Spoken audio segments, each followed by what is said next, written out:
어제장 이슈가 있었던 업종 살펴보는 기업 이슈 시간입니다. 어제 양시장 모두 상승에 성공한 가운데 특히 2차 전지주가 크게 오르면서 지수 상승을 견인했습니다.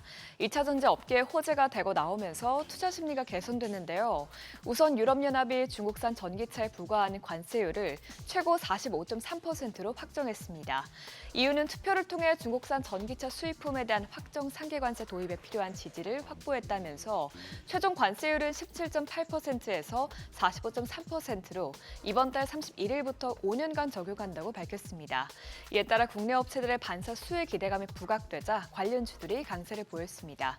또 한편 LG 에너지솔루션이 비전기차 사업을 확대해 오는 2028년까지 매출을 지난해 대비 2배 이상 성장시키겠다는 목표를 내놓은 데 이어서 LG 엔솔의 테슬라로부터 4680 배터리에 대한 발주가 확정됐다는 보도가 나온 것도 모멘텀으로 작용했는데요.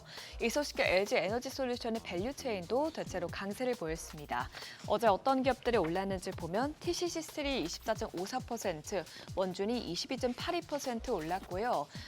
이어서 LG엔솔의 배터리 가공품을 납품하는 KNS가 12.79%, LNF가 11.07% 급등했습니다. 중동의 지정학적 긴장이 지속되면서 방산주 주가의 매수세가 지속적으로 몰리고 있는 가운데 국내 방산기업의 신규 수주가 활발해 향후 호실적이 기대되는 점도 방산주 주가를 끌어올렸습니다. 하나증권연구원은 9월 국내 방산기업의 신규 수주는 최소 4조 원을 상회했다면서 높아진 수주 단고와 주가 레벨에도 불구하고 3분기 실적 전후로 목표 주가 추가 상향 여력이 여전히 존재한다고 분석했습니다.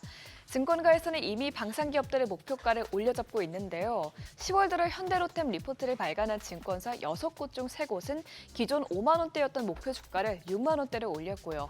같은 기간 LIG 넥스원 리포트를 발간한 증권사 6곳 중 3곳 역시 목표 주가를 상향 조정했습니다.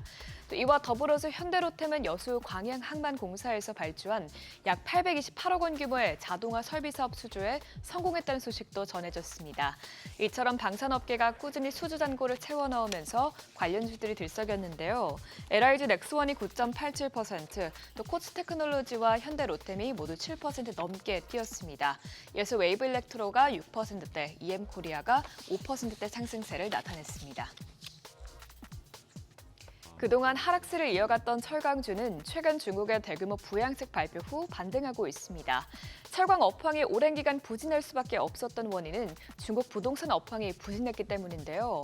이번에 중국의 경기 부양책 가운데 주택담보대출 금리를 0.5%포인트를 인하한다는 내용이 담기면서 이 같은 조치로 중국의 건설 시장이 다시 살아나 철강 업황이 반등할 수 있다는 기대감이 최근 조성됐습니다.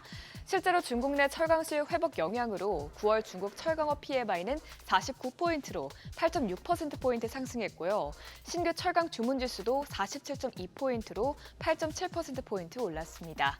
이렇게 철강업계가 살아날 것이라는 기대감에 관련주들이 연이을 상승세를 보이고 있는데 동국제강이 11%대, 또 동국CM과 현대제철이 모두 5%대 상승세를 기록했습니다. 이어서 세아 베스틸지주가 3.98%, 포스코 스틸리온이 3.55% 올랐습니다. 반대로 조선주는 중국의 경기 부양책 발표에 울상을 짓고 있습니다. 하락하던 철광석 가격이 중국 영향으로 급등하면서 조선사 수익성이 타격을 입을 것으로 우려되기 때문인데요.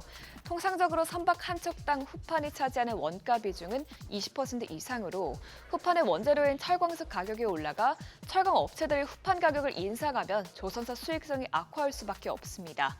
또 아울러 중국 선박공업그룹과 중국 선박중공업그룹의 합병이 사실상 마무리되면서 고부가 가치 선박 경쟁이 심화할 것이라는 우려가 나온 것도 조선주 주가의 하방 압력으로 작용했습니다.